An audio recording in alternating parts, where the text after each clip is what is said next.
I'm Teisha Bader with Shalom TV's News Update. As we approach the opening day ceremonies this Friday of the Olympic Games in London, calls for a moment of silence to remember the 11 Israeli athletes murdered at the 1972 Munich Games continue.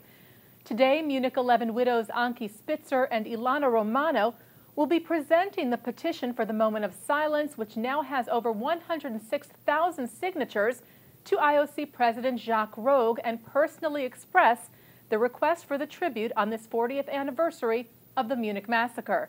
While Spitzer and Romano hope the IOC has a change of heart, they also released a statement today calling on spectators at the opening ceremony to stand in silent protest of the IOC's continuing refusal of the moment of silence when President Rogge gets up to speak on Friday.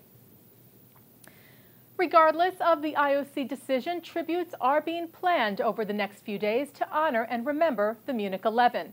B'nai B'rith International released a statement adding their support for the World Zionist Organization's 1 Minute for Munich campaign, calling on people to pay personal tribute to the slain athletes.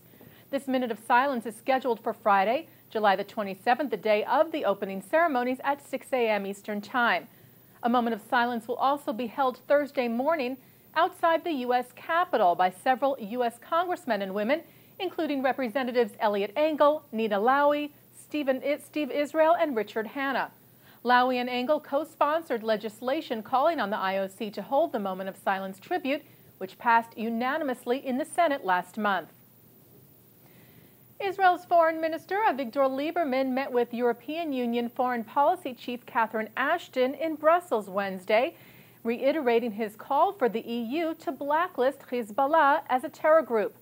Yesterday, we reported that Lieberman was refused this same request when Cypriot Foreign Minister Markoulis, whose country currently holds the rotating EU presidency, said there was no consensus to put Hezbollah on the terror organization list. Lieberman noted to Ashton that not taking this step could have devastating implications for the stability in the Mideast and for global security. During the meeting, Lieberman also called for future peace treaties between Israel and citizens of its Arab neighbors, saying that treaties signed by political leaders did not bring about a true lasting peace.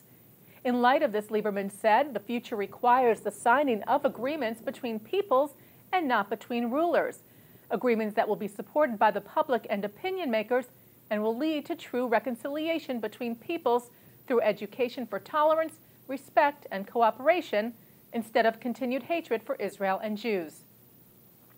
At the meeting, Ashton expressed her condolences to the foreign minister for the deaths of 5 Israeli tourists in their terror attack in Bulgaria last week.